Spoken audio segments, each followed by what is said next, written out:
మీకు తెలియకుండానే మీరు ఫోలిక్ యాసిడ్ అనేది తప్పుగా తీసుకుంటున్నారు. ఇండియాలో ప్రతి 10 మందిలో 4కి ఒక జన్యుపరమైన లోపం వల్ల ఫోలిక్ యాసిడ్ టాబ్లెట్ తీసుకుంటే అబ్జార్ప్షన్ అనేది సరిగ్గా జరగదు. మన బాడీకి కావాల్సింది ఒక active form of folic acid, దాన్నే L-మిథైల్ ఫోలేట్ అంటారు.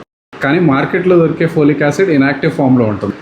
అది మనం ఎప్పుడైతే తీసుకుంటామో ఒక ఎంజైమ్ కావాలన్నమాట. ఆ ఎంజైమ్ దాన్ని ఇన్యాక్టివ్ నుంచి యాక్టివ్గా కన్వర్ట్ చేస్తుంది. భారతీయుల్లో ఈ ఎంజైమ్ని ప్రొడ్యూస్ చేసే జీన్కే డిఫెక్ట్ వస్తుంది.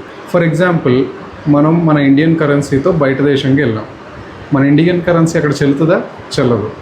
అక్కడ దాన్ని కన్వర్ట్ చేసుకుని మనం యూజ్ చేసుకోవాలి. 10 మందిలో 4కి డిఫెక్ట్ ఉంటుంది. దానివల్ల ఇన్యాక్టివ్ ఫామ్ ఇన్యాక్టివ్గానే ఉండిపోతుంది, అది ఎప్పుడు కన్వర్టే అవ్వదు. ఫోలిక్ యాసిడ్ డెఫిషియన్సీ వస్తుంది.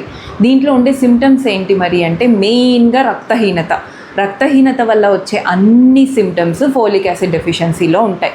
అంటే తల తిరగడము, నీరసంగా ఉండడం, జుట్టు రావడం, కొంచెం దూరం నడిచినా కూడా ఆయాసం రావడం, నోట్లో పుళ్ళు పడడం, మెమరీ వీక్ అయిపోతూ ఉంటుంది, కాన్సన్ట్రేషన్ కుదరదు, చికాగ్గా ఉంటూ ఉంటారు. ప్రెగ్నెన్సీ ప్లాన్ చేసుకునే ఆడవాళ్ళకి, ప్రెగ్నెన్సీలో ఉన్న ఆడవాళ్ళకి ఫోలిక్ యాసిడ్ చాలా అవసరం. ఎగ్ క్వాలిటీ పెంచాలన్నా, బేబీ ఫామ్ అయ్యాక బేబీకి న్యూరల్ ట్యూబ్ డిఫెక్ట్స్ రాకుండా ఉండాలన్నా ఫోలిక్ యాసిడ్ ప్రతి ఒక్క మదర్కి అవసరం.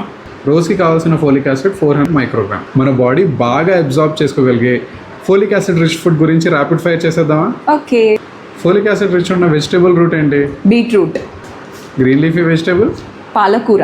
Fruits? Papaya. Legumes? Peanuts. Dry fruits? ఖర్జూరాలు.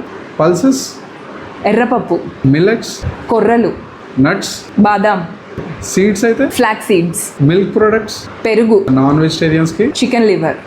కానీ డెఫిషియన్సీ ఉన్న రిస్క్ గ్రూప్ వాళ్ళు ఫోలిక్ యాసిడ్ ఎలా తీసుకోవాలి? మోస్ట్లీ మీ ఫుడ్లో green leafy vegetables and seeds ఉండేలాగా చూసుకోండి. ఆ గ్రీన్ లీఫీ వెజిటబుల్స్ ఏంటో, సీడ్స్ ఏంటో తెలుసుకోవాలని ఉంటే ఒక్కసారి పిన్డ్ కామెంట్ చూడండి.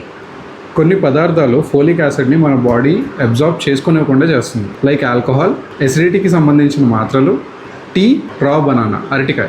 టాబ్లెట్స్ వాడుతుంటే అట్లీస్ట్ 2 hours గ్యాప్ ఉంటే మంచిది.